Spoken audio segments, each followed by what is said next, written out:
Girl, listen, I know y'all thought y'all won't gonna never get this review. And the gag is I ain't know. But I went on ahead and I watched this since I was home and it's getting late. You understand? So I figured why not just go on ahead and get it on out the way, child. So then tomorrow the only thing we gotta worry about is Real Housewives of Atlanta. That's gonna be pre-recorded. That's not gonna be a live. All right. Last week was just a little yang yang yang. I was bored. Tomorrow is gonna be pre-recorded. It's not gonna be live. Anyway, Life After Lockup, season 4, episode 14, Most Wanted. I see we still with the shenanigans. Listen, the only interesting thing about this episode was seeing Ray and his wench. Um, but we'll get there when we get there, because we ain't gagged her in a minute. So I guess we about to get our chance. We finna gag her tonight for old time's sake. Cause y'all know I live for Ray. I'm here for all things Ray. We gonna get there, child. Her old ass pants trying to sit over here and try to build her up like she's some prize. We go get there, child. Don't worry, we gonna get there. So, um, Lindsay is getting ready to see Deontay for the first time. Shout out to Deontay for driving all the way to Mississippi to go and see Lindsay. All right. Shout out to Lindsay. You was looking cute, girl. I love the blazer. It was real cute. Shout out to Blaine. Blaine was cute too. Hey, Blaine. Um, we gonna get to the meeting when we get there, dear God Almighty, because then Deontay meet Blaine, and then here go Deontay with his bull crap. We gonna get there when we get there, child. So Puppy, Amber, and Queen have a girls' night after what's his name? Eric left Puppy ass around there for dead. Or whatever. So Puppy talks about Eric still being married to a girl named Heather.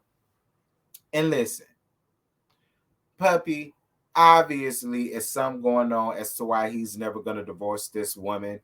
And I don't know what it is you're not seeing, or why you seem to feel like he is just the absolute one for you.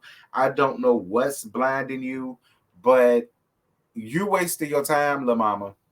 And time waits for no one, okay? You is stressing and you can see it all around about your face, okay? Because it look old, it looks dead, it looks elderly, it looks cadaverish. Like I said, girl, you look the same way a corpse would do after it's been rotting in the field for 2 damn weeks. Girl, like, get it in order, Puppy. Like, listen, I think you would be a lot happier if you would just be by yourself and discover you. That's what it is. You need to get back to loving you and knowing you and dating you. And hell, marry your damn self. You understand me? But I don't feel like Eric is the first, the second, the third, fourth, fifth, the last. I just don't see it. But do you, girl? Anyway, Amber talks about meeting some new man and she feel like he the one. Shout out to you, girl. And Puppy gets upset. Puppy, I don't know why you mad. You about to get married to a nick, and he ain't one, to a man that's already married. I hate to give it to you, friend, but I got him. Sit down. It's okay for you to go out here and play play like you a straight woman and you like dick on the regular and stuff like that and all that, and then Amber can't do the same. That's not fair. Y'all lesbians is selfish. That is not fair. Anyway, Chaz and Branwen, Mars and Brittany. So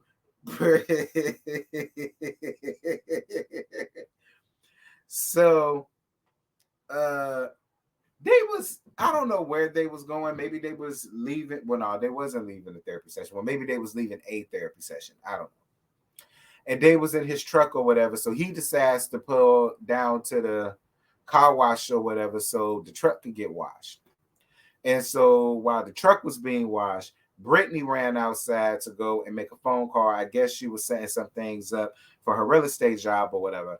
And Mars stayed inside his truck and he was texting somebody. Now, we don't know who he was texting, but he was texting somebody else while that woman was gone. Mars, I'm not liking what's going on here. And it's funny. A lot of other people that watch this show, Mars, they don't like it either. Honestly, the people really feel like y'all just doing this for the storyline. The people feel like y'all really happy, but y'all can't be happy. It's got to be something going on. That's what the people saying in the comments. I'm just saying, because people see it for y'all, Mars and Brittany, and Mars, what you showing right now, your actions, it ain't good, friend. Friend, it ain't good. Anyway, so now we see Destiny.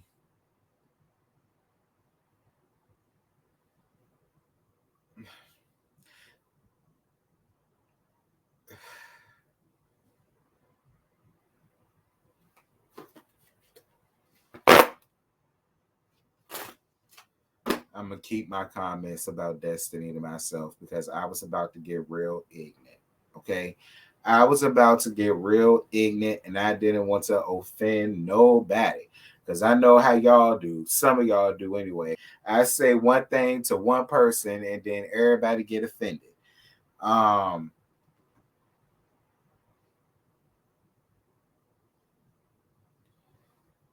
Destiny goes shopping for her baby and she wants to get back at Sean. And she seems to feel like the way to get back at Sean is to crash his wedding when he gets married to Sarah. And then we segue into Sean and Sarah. And then Sean asked her how did her spa date go down to that janky ass spa shop they went to and all the rest of this stuff, and she was downloading him in on what's going on or whatever. So then Sean lets her know that he talked to Destiny, but he still didn't. I don't think it's Destiny he invited. I think it was Kelly he invited. But I think he said that he did talk to, Destiny, or Destiny called him and blah, blah, blah. And then Sarah gets all up in her feelings and all upset and saying that if that bitch show up down to her wedding day and crash her wedding, it's not going to be a good day and all of the rest of this stuff. Well, girl, guess what? The mush face bitch already got designs to come down there to your nuptials. So I mean, I don't know. I hope you about what you say, Sarah, because she says she coming, pregnant and all. My ear itching. Somebody talk about me. She says she coming, pregnant and all. So whatever. Anyway, Chaz and Branwyn. Ooh, girl. We down to the down to the down to the girl. We down to the down to the down to the down to the down to the down to the. So Ray and his wench. So Ray claimed that he was getting ready to go to work and all of the rest of this stuff, but he was looking real good to be going down there to go and work. All right, he looked real good, may I add. Looked like he smelled good and everything. All right, had on chain and jewelry and all that stuff. You could tell that he's been keeping himself up and all of the rest of that stuff.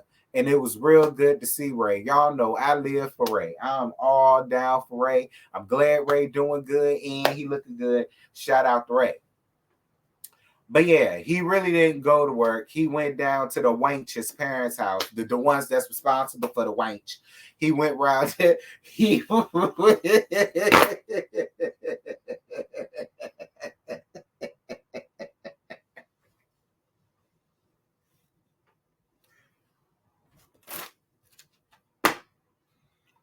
and I said what I said.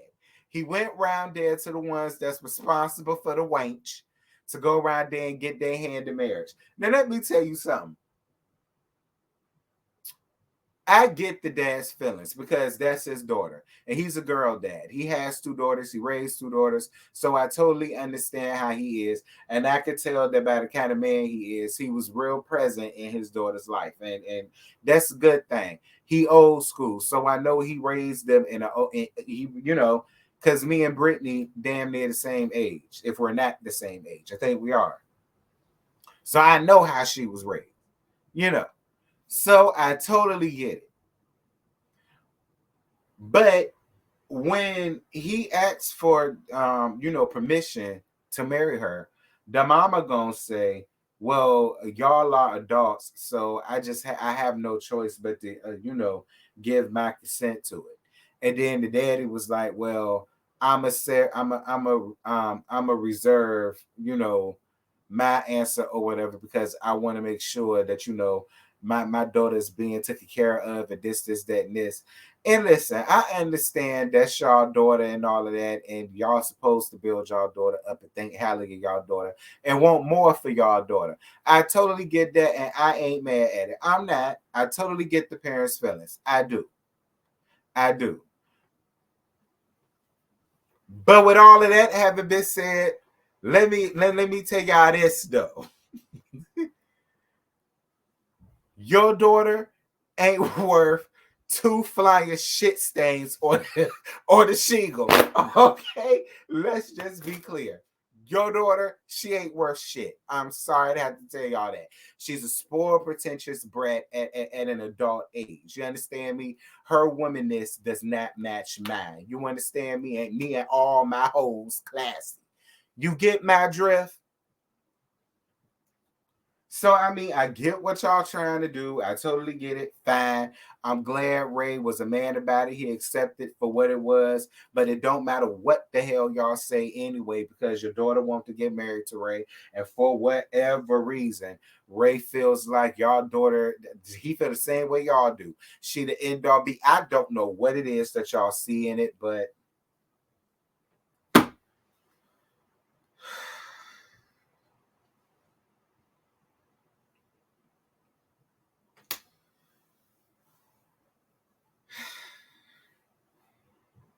and that ugly, ratty ass mongrel of yours that's walking around on four legs is not Ray's child. You understand me? Don't be telling that your daddy this, your daddy that. You more,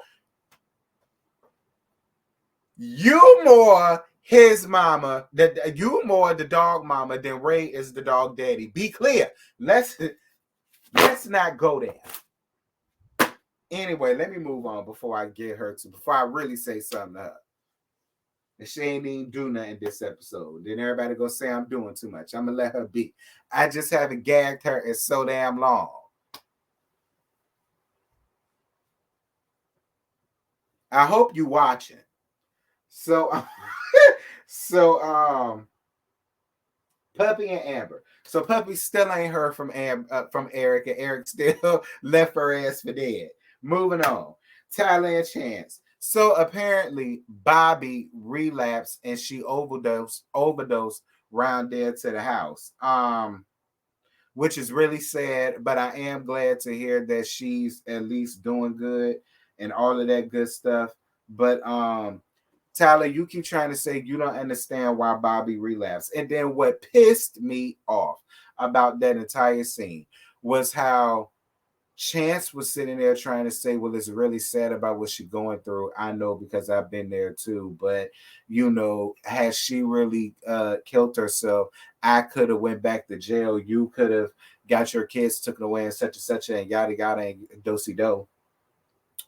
And while, yes, that's true, it's the fact that y'all are sitting up here trying to act like y'all don't see what the problem is and y'all don't understand where she could have relapsed at. Don't get me wrong. No, Chance did not put whatever drug she took in overdose. No, Chance didn't do that. But Chance is responsible for the stress that was caused to even make her want to do that again.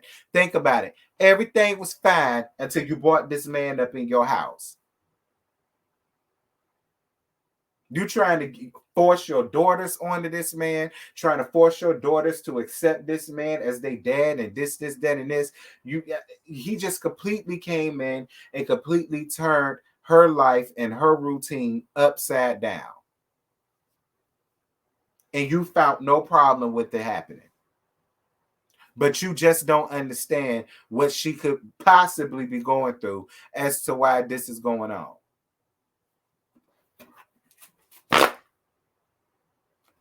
You pissed me off, Tyler. Tyler Taylor. Taylor Tyler, whatever. You pissed me the hell off. You did. You pissed me off. Because you the type of person that get a man and you act like you ain't got no fucking sense. And a damn felon at that. He ain't even bringing nothing to the goddamn table. He ain't even a productive member of society yet. He's still in state property, to let me tell it.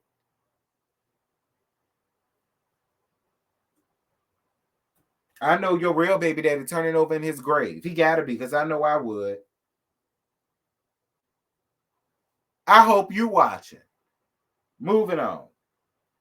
So Deontay and Lindsay. So Deontay and Blaine talk. Blaine, I like you a lot. I don't know why you were sitting over there trying to scare Deontay or whatever the hell it was you had going on, Blaine. Blaine, chill out.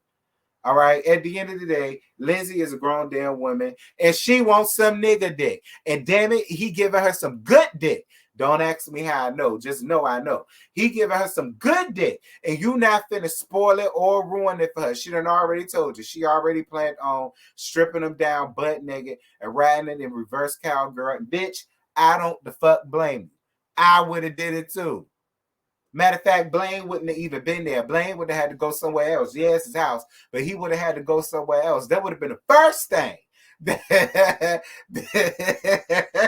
Where's my Messi fan at? It's over there, but I get it. But don't worry about it. I got the next best thing. That would have been my first thing to do when he first got there, girl. Quiet as it's kept. That's what the hell you should have did, Lindsay. You sat around there trying to be so damn cute, fabulous. No, ma'am. I'd have opened up the door with my t-shirt and my panties on. And nothing but a trench coat on. You understand? And my 6-inch heels, you know. And maybe a cute little hat. You know what I mean? A cute one, though. Like, you know, anyway, we've been moving on from that because that ain't what happened. But so Deontay feels away when he finds out not only do her and Blaine live together, her and Blaine share a bathroom. Listen, Deontay, Lindsay don't look. I think Blaine cute, but I don't think it's nothing ever gonna be going on between her and Blaine. You ain't even got that to worry about, friend. Don't worry about Blaine. You leave Blaine alone. All right, you leave Blaine alone. I don't think it ain't nothing going on between Blaine and Lindsay. You let Blaine be. All right, leave him be.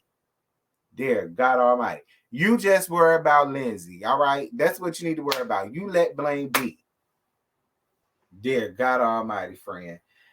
So anyway, Eric finally decided to come and scoop up Puppy from the Comfort Inn or whatever the case may be. Dear God Almighty. So she asked him about the divorce. He gave some half-hearted ass excuse, then admitted that it was more to the situation. Well, Eric, we already knew that. We already knew that, friend, but whatever. So Brittany and Mars. So Brittany has lunch with her friend Amanda and did I write it down? Yeah, Amanda and Shannon. And she tells them about what's going on with Mars. So Amanda says that Mars texts her at the end of January trying to have another threesome again because he felt slighted the first time. He felt like he was giving good dick, but he felt like, you know, the two women was more involved with each other than they was with him. But I mean, Mars, that's her, and they are women. I mean, you were still wrong as hell for doing that text without letting you know. And Amanda, you was wrong for not letting her know immediately when that happened. That's your homegirl and your ex. Don't be messy. But see, that's why I don't do that shit no way. And y'all married. Y'all don't need to be doing that any damn way. Y'all really don't. Like, not in your marriage. Like, I feel like when y'all boyfriend and girlfriend, whatever, but I don't know. I just feel like that's just risky business. I mean, it's risky business when you do it as a boyfriend and girlfriend anyway, but I don't know. But y'all drop down in the comments and y'all let me know what y'all thought about last night's episode. A Life After Lockup. The episode that I missed, girl, I missed it. Don't ask me for it. Just be happy that I went on ahead and did this one tonight. All right. So with that having been said, I'm gone. Bye.